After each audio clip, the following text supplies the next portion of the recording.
إن الحمد لله نحمده ونستعينه ونستغفره ونعوذ بالله من شرور أنفسنا ومن سيئات أعمالنا من يهده الله فلا مضل له وما يضلل فلا هادي له وأشهد أن لا إله إلا الله وأشهد أن محمدا عبده ورسوله وبعد خير الحديث كتاب الله وخير الحدي حدي محمد صلى الله عليه وسلم وشر الأمور محدثاتها وكل محدثة بدعة وكل بدعة ضلالة وكل ضلالة في النار.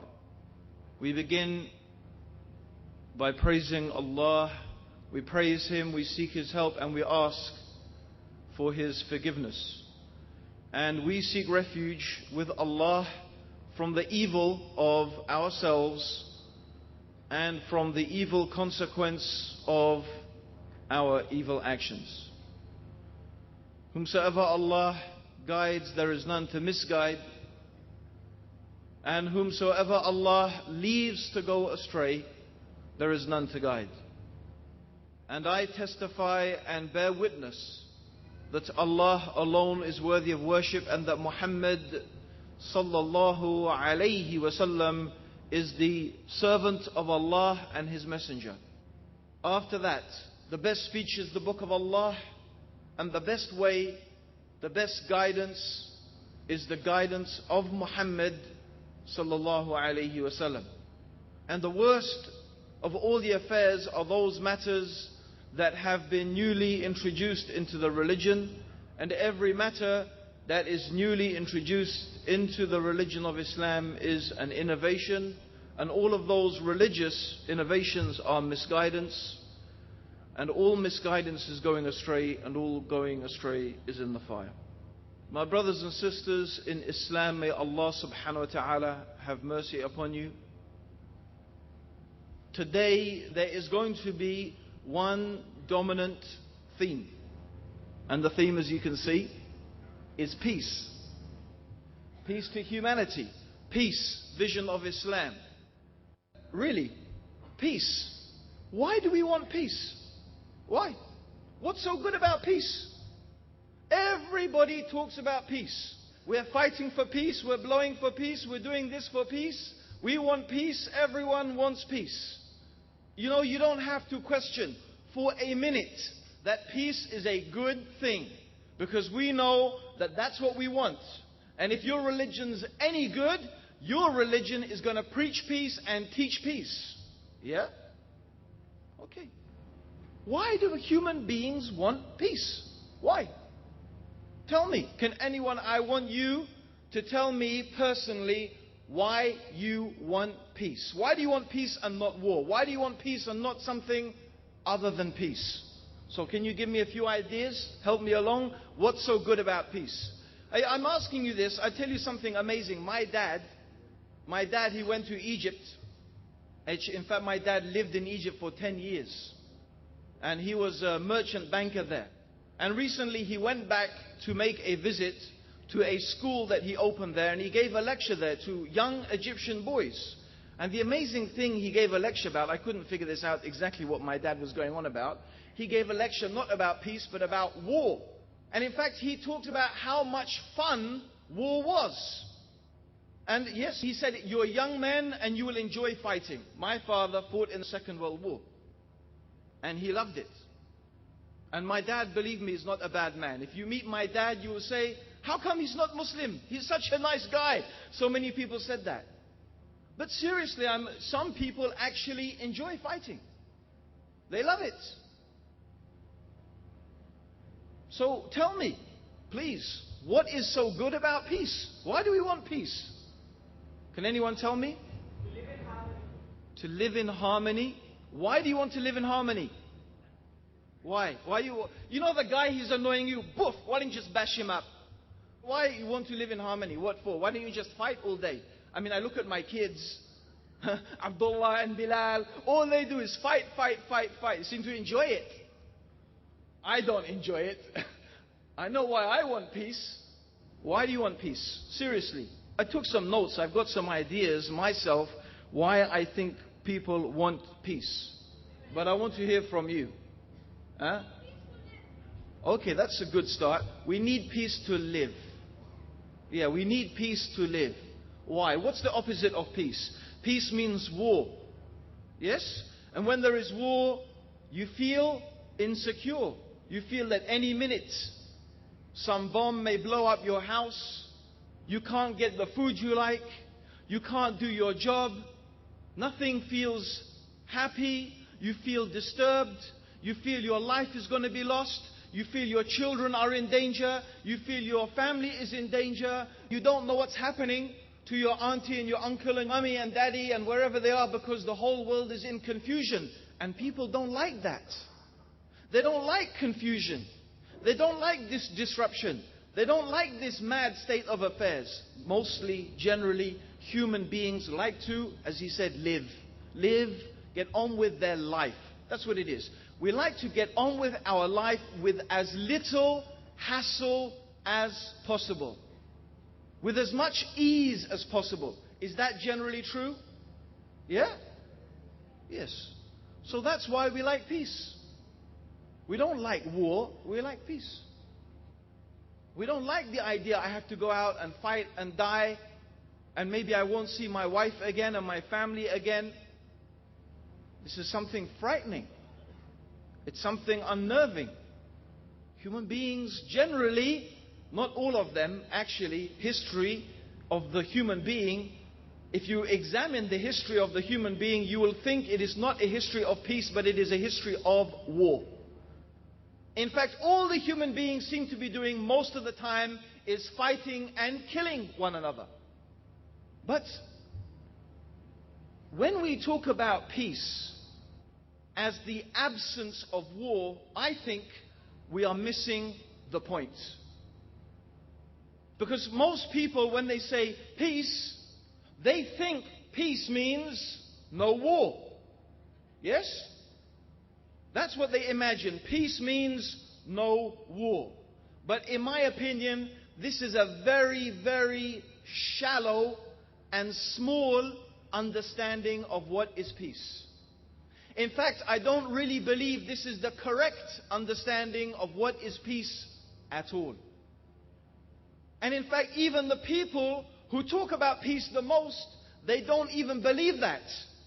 We can laugh, but actually, as a concept, it's not strange to the human being that we fight for peace, that we have war so we can live in peace.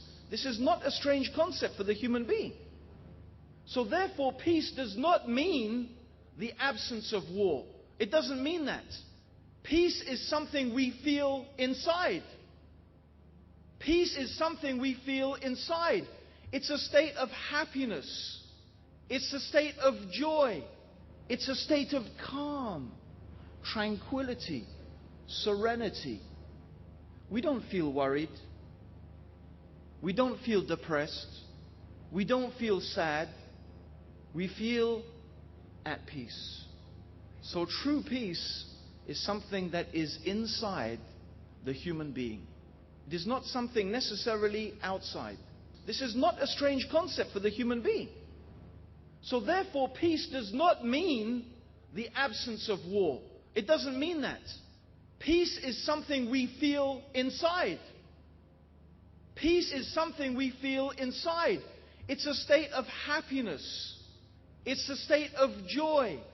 It's a state of calm, tranquility, serenity. We don't feel worried. We don't feel depressed. We don't feel sad. We feel at peace. So true peace is something that is inside the human being. It is not something necessarily outside. So this is in fact the true peace. The true peace is the peace that is inside the human being. And everything else, in fact, is a type of false peace. Because we witness many societies that claim to be at peace. If you listen and study the propaganda and the brainwashing of the West, one of the things they claim all the time is, look, liberal democracy has brought peace to our nations for 40 years or 50 years or 60 years, since actually the Second World War, the most horrible conflict human beings have ever seen, okay? But let's leave that out, yeah? If you listen to the propaganda of the West, one of the things they say is, look, Germany and France and England and America and Canada and Australia, they are at peace. By that they mean they are not fighting each other. But is this really true? It's true they are not at war. It's true that these countries are not dropping bombs on each other right now anyway. But let's examine something else. Let's look at their societies. Let's look at America. The crime rate. Violent crime. Rape. Alcohol abuse. Drug abuse. Kids shooting each other in schools. Kids knifing each other in the streets. Gang warfare. Washington, D.C. is called the murder capital of the world. Of the world. Not of America, of the world. A woman is raped in America. One woman, I think, is raped every 3 minutes in Canada. Or is it 3 women every 1 minute? One or the other. Whichever one it is, it's disgusting. In England, women, they interviewed women and they found that 80% of women did not feel safe to travel on the underground, the public transport system at night. In England, we are afraid to let our children go and play outside because there are pedophiles, because we're hearing about people who are kidnapping children and sexually molesting them and murdering them in the most horrific way. And I want to ask you a question. Can we really say that is peace? No, this is not peace. We find people are depressed. People are depressed. They are taking drugs like Valium, drugs because they are clinically depressed. They are so depressed they need to take drugs to make themselves feel more happy. They drink alcohol and they take ecstasy and so many drugs and intoxicants. Does this sound like people who are at peace? No. In fact, you see, the promise of peace is a very narrow one. It's a very narrow concept. And this, in fact, is something that we have fallen into the trap of thinking the same thing. And we shouldn't do this. My contention tonight, and what I want to try and show tonight, is that Islam brings peace. True peace. The true peace of the soul, the peace and tranquility that is in the heart and the soul of the individual. And this is the true peace. And in fact, I will say, without this peace of soul, without this peace of mind, without this tranquility inside the human being, there will never ever be true peace on this earth. Never.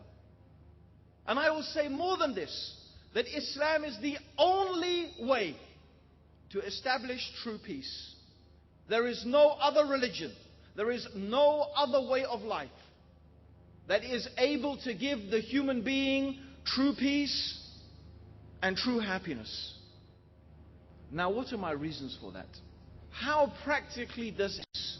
The true peace is the peace that is inside the human being. And everything else, in fact, is a type of false peace. Because we witness many societies that claim to be at peace. If you listen and study the propaganda and the brainwashing of the West, one of the things they claim all the time is, look, liberal democracy has brought peace to our nations for 40 years or 50 years or 60 years, since actually the Second World War, the most horrible conflict human beings have ever seen, okay? But let's leave that out, yeah? If you listen to the propaganda of the West, one of the things they say is, look, Germany and France and England and America and Canada and Australia, they are at peace. By that they mean they are not fighting each other. But is this really true? It's true they are not at war. It's true that these countries are not dropping bombs on each other right now anyway. But let's examine something else. Let's look at their societies. Let's look at America.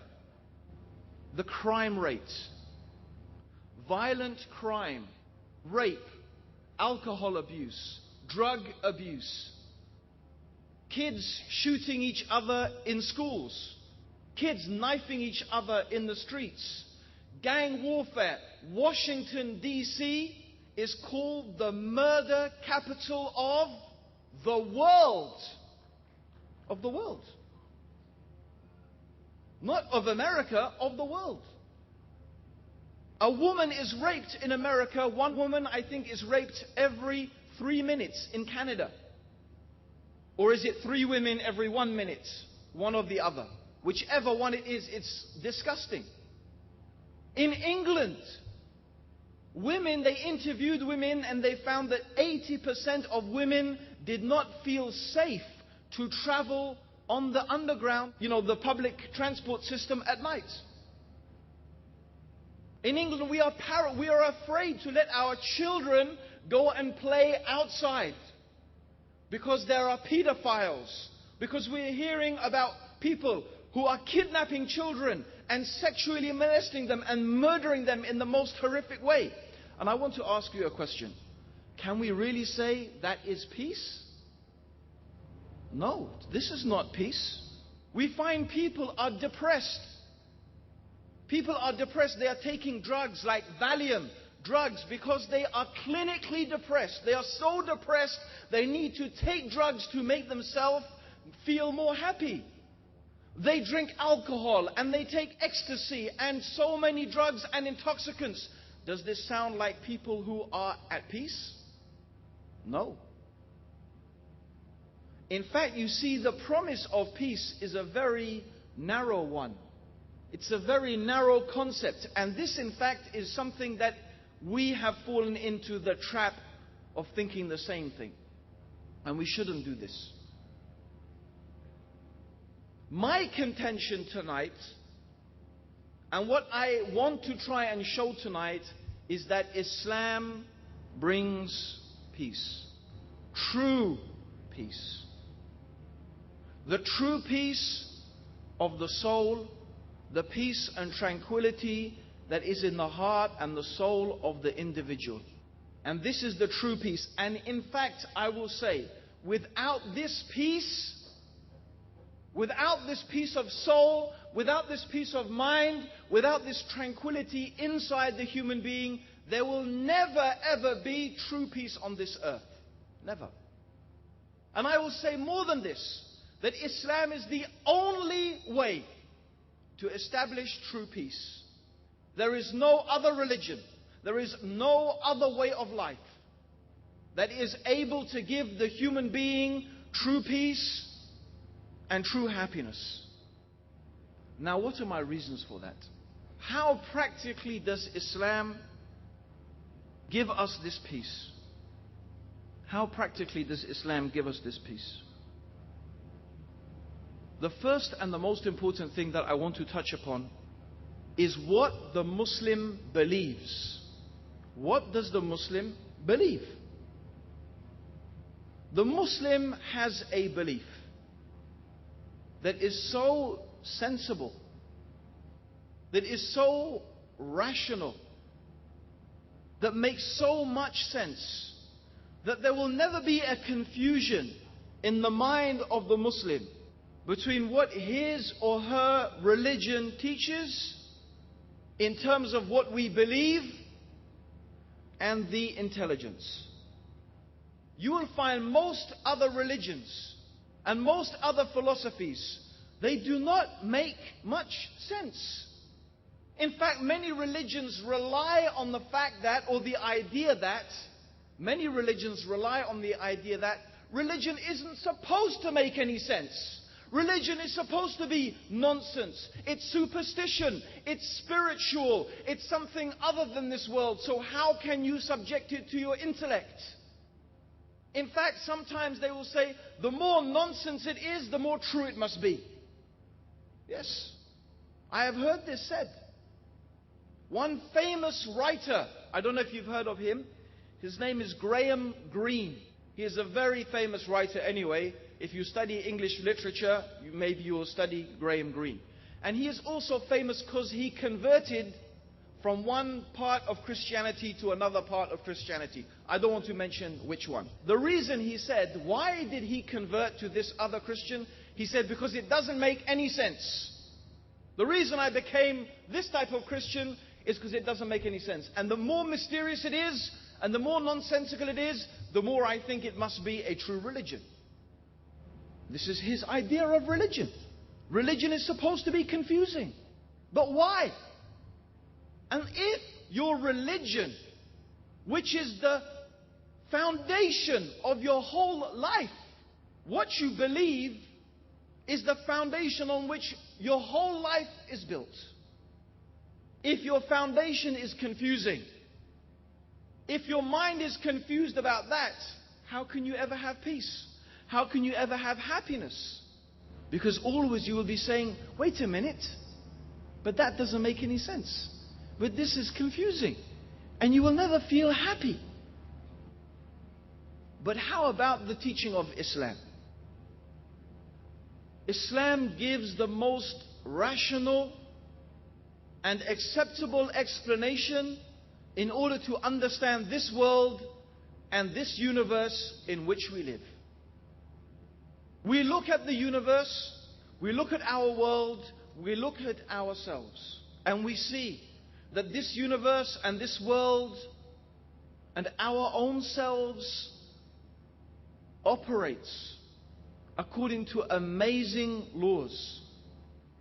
The most intricate and complicated and beautiful systems. The human brain is infinitely more complex and has a huge and really incredible, greater computing capacity than the world's fastest supercomputer. There are more connections in our brain than there are atoms in the universe. This is just the human brain. We look at the stars, the alternation of the night and the day. We look at our eyes, our liver, our heart, our kidneys. We look at the symbiotic relationship between the creatures, and not only the creatures, but the creatures, the animals, the insects, and even the sun and the air, and we find everything working according to a system. Now, human beings, our experience tells us that when we see the simplest thing, a pen, we know someone made this pen. Do you have any doubt that someone made this pen? Have any doubt? How about my mobile phone? Did someone make this? I think you're more sure that someone made the mobile phone than the pen. Yes? What is my mobile phone made of? Do you know what it's made of? Essentially two things: sand and oil. Yes. The silicon chip, yeah? Is from what? Sand. And plastic comes from Oil. And I happen to have a case here made of leather. Okay? So let's say a dead animal. So in my mobile phone here, I've got sand, oil, and a bit of a dead animal. Okay? Which place in this earth has lots of sand and oil? Name me a place. Okay, Saudi Arabia. Lots of oil and lots of sand. No, this was not made by anybody. I was walking along one day in the desert of the Saudi Arabia, and I found this mobile phone sitting there, and it's a product of chance and coincidence. The sun was shining, the oil was spewing, there was maybe a volcanic explosion, the lightning hit it, and after millions and millions of years, this mobile phone formed itself just by coincidence out of the sand and oil. You believe it? Does that make any sense? Is that even a fairy story? It's not even you couldn't even make a fairy story out of that. It's so stupid. Yet people want to tell us that this universe, that you and me, that the animals and the trees and the sky and the moon and the stars and the sun, they are a product of coincidence. Yet they are much more complicated than even this mobile phone. So how can a human being ever feel at peace when they have such a stupid, ridiculous belief?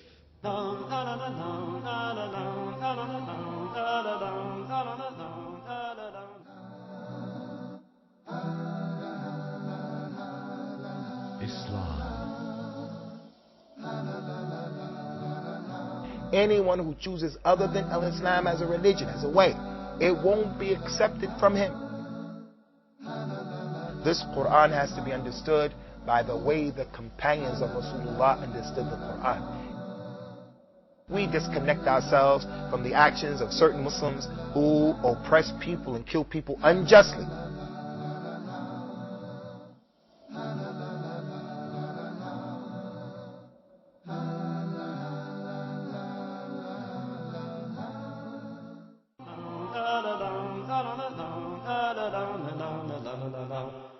In the back of their mind, they will always know that this is impossible, that they are fooling themselves, that this is so unlikely and so improbable.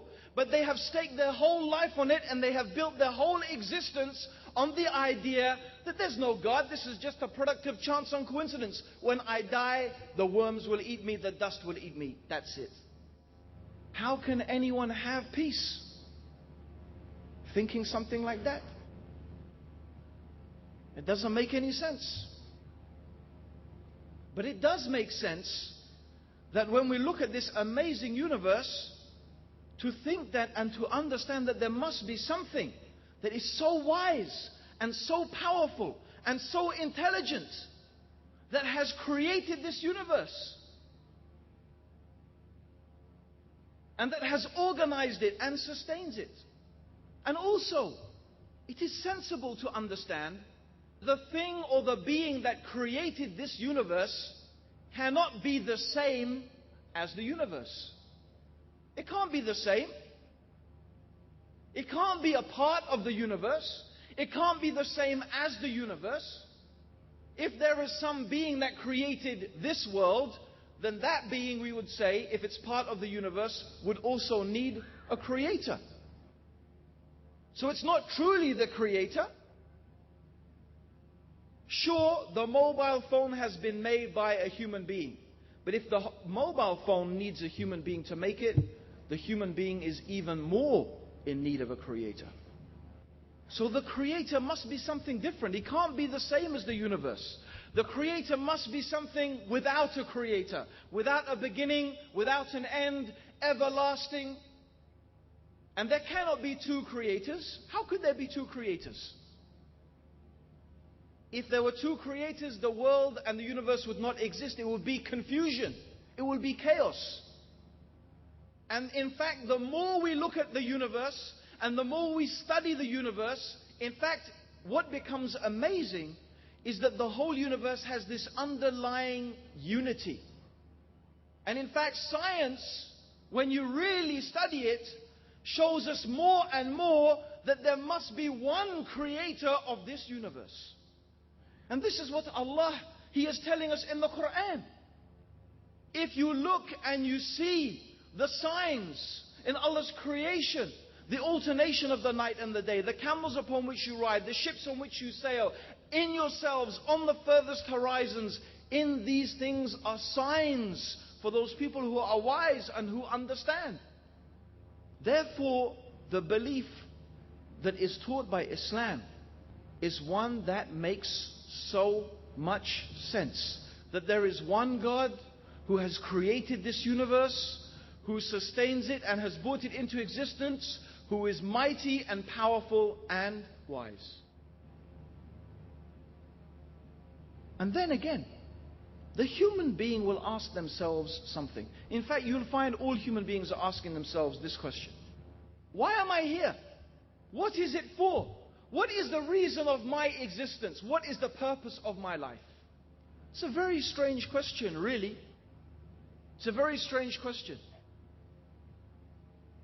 If I ask you, for example, what is your eye for? What's the eye? What is it for? Yeah, to see. Thank you. Okay? The eye is to see. And the nose is to smell. Okay. And these slippers, what are your shoes for? Huh? What do? They protect your feet. Protect your feet. Think about it. Every single part of your body has a purpose. Your shoes have a purpose. Your watch has a purpose. Your glasses have a purpose. If you study the creatures, you will find that each animal has a purpose and a special place in the creation. The sun has a purpose. The moon has a purpose. The stars. There is a reason for the existence of all of these things. And we're not confused about that.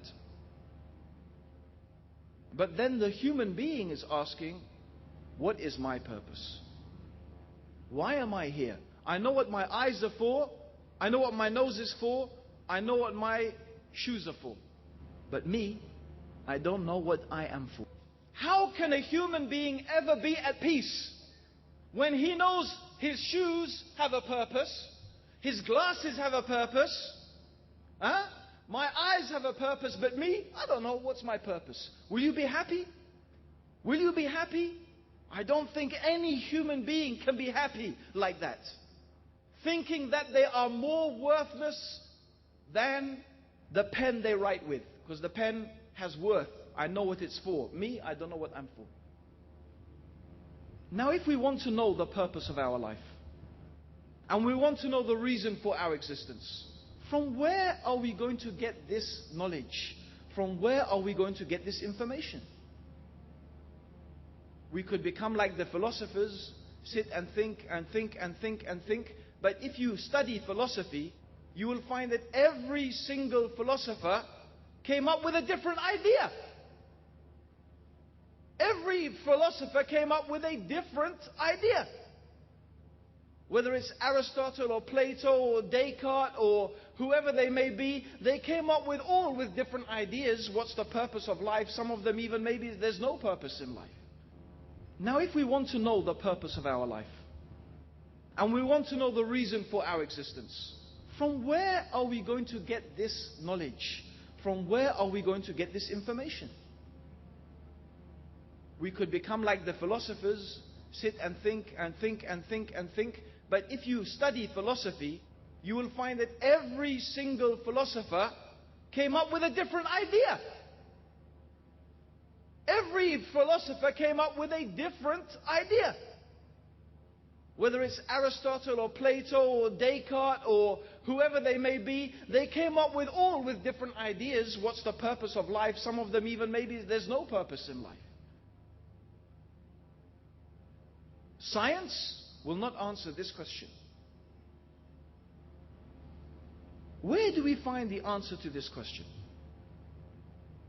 The answer to this question can only come from the one who created us. The one who created the human being. The one who made us knows the answer to this question. What the Creator made us for. Why are we here? What's our life for? What's the reason for our existence? And in fact, if you think about it, the only answer that will satisfy you 100% is when you know the one who made me told me this is why he made me. No other answer will make you really happy inside your heart. So if we want to know what is the purpose of life, we need that knowledge from God. We need that knowledge to come from our Creator. But how do we get that knowledge? What do we do? How do we get that knowledge? Now, people may suggest different things.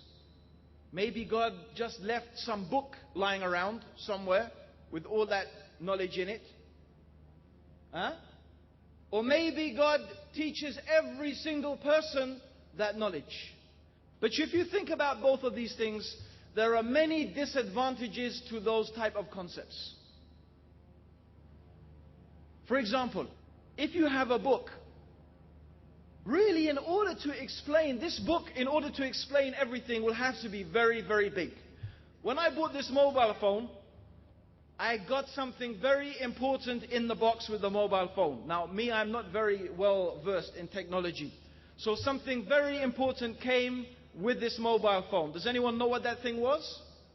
Instruction manual. And believe me, it was a big instruction. It was thicker than this pad of paper. Big instruction manual. How about the human being? We are even more complicated than the mobile phone. How about our instruction manual? If we don't even know what is the purpose of our life, how about living the life? How about fulfilling the created purpose? We need guidance from the one who made us. My phone is made by Nokia. I don't need the book from Sony. I don't need the Panasonic book. I need the book from Nokia. Okay? Do the human beings need the guidance of Marx or Lenin? Do they need the guidance of some human being to tell them, live your life like this and like that? No, they didn't make us. What do we need their guidance for? They themselves, they need guidance. We want guidance from the one who made us. That makes sense. And you know what? Imagine every time you bought a mobile phone, the mobile phone company sent along a personal advisor to teach you how to use it.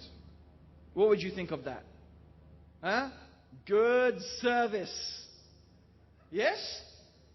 You would tell everyone, these guys are amazing. Not only do they give you the phone and the instruction manual, they send someone along to teach you exactly what to do. And he will stay with you until you know how to do it. That's great, huh? You have to admit, that's good. So think, isn't it fantastic? That not only did Allah the Creator, our Creator and the Creator of all the things in this universe, send the human beings a book. Well, He sent in fact many books. But the last of those books He sent is the Quran. And with the Quran, Allah sent a practical example to teach us how to follow this Quran. That was Muhammad sallallahu alayhi wasallam.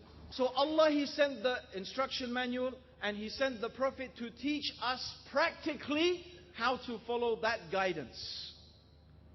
And when you study the Quran and when you read the Quran, an amazing thing happens.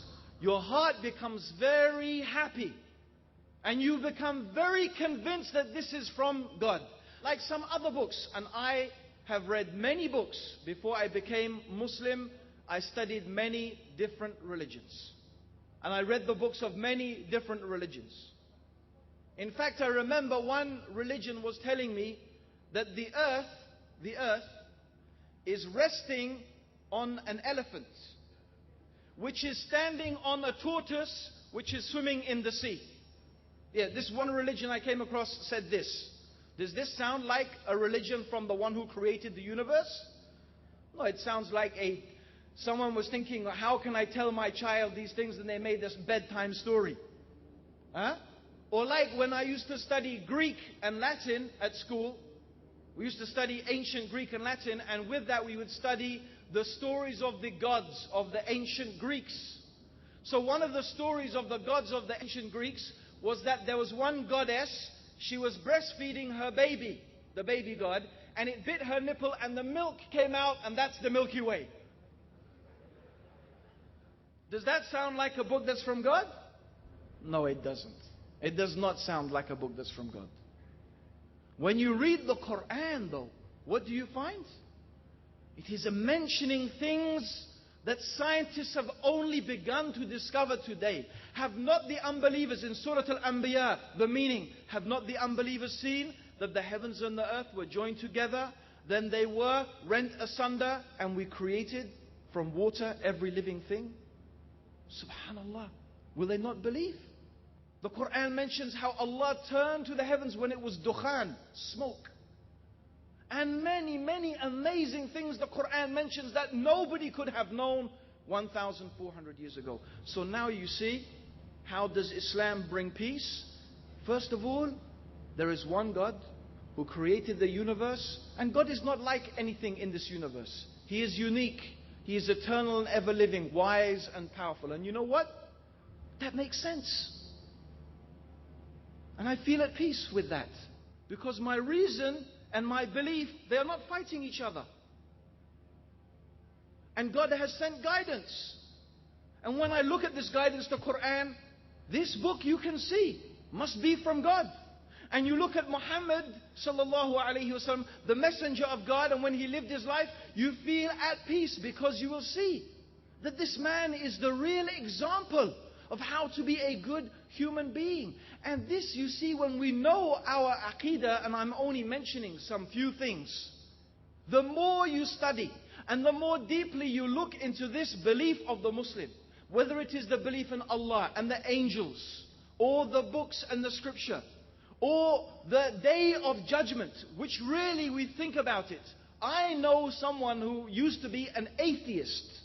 But even when he was an atheist, he didn't believe in God. He used to say, you know what? But it would be really good that there's a day of judgment. Because there are so many bad people who do so many bad things and they don't seem to get punished for it. And it will be so good that there is a day of judgment when they get what they deserve.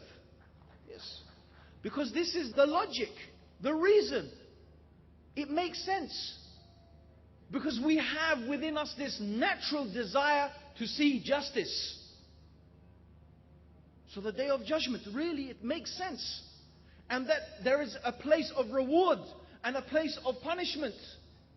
A reward for the people who do good and punishment for the people who do bad. So you see the belief of Islam. In fact, when you study it, you will find nothing that is in contradiction with the sound reason. And the qadr, and the divine decree and the destiny really makes so much sense. So when the believer, their mind has acquired this knowledge, their heart becomes peaceful and at rest. And really I am mostly sure, I don't want to say in every case, but when you find some Muslim who is very sad or very depressed or in a very bad mental state, when you study that person, you will find, in fact, at the bottom of it, there is something wrong, something weak in their belief. Something weak or something wrong. And you will maybe find they have some corrupt belief at the not always, I don't want to say every time, but really many times you will find this is the case. And the more strong your knowledge and the more firm your belief, true belief here, because I have to say, unfortunately, many people who call themselves Muslims have many very wrong beliefs that in fact even contradict Islam. But the true belief brings the true peace and the true happiness. And this is how Islam brings true peace to society. Because when we have peace in ourselves, and then we establish that peace in our family, then that peace will become established in society. And because Islam is the Quran and the teaching of Muhammad sallallahu alayhi wasallam, it is the guidance from Allah, the one who created us and the one who knows us. When we practice Islam and when we implement Islam, See, Islam is not just a belief. Islam is not saying, my name is Muhammad, my name is Aisha, my father used to pray. No. Islam is something we have to practice and we have to implement in our lives. Then we will see how our life will change and our family's life will change. And in fact, we will see how the life of the society will change. Now, brothers and sisters, I mentioned this is a type of spiritual sense that I am mentioning, but I also want to mention now some practical things. Everything in Islam is practical. Everything that we do as Muslims is going to help to make your life a peaceful life. In fact, I will say this without any doubt. Every single problem that we have, and I don't exclude any problem, all our problems, individually and collectively, they come from our disobeying Allah and abandoning the sunnah of the Prophet sallallahu alaihi wasallam. That's what our problems are due to.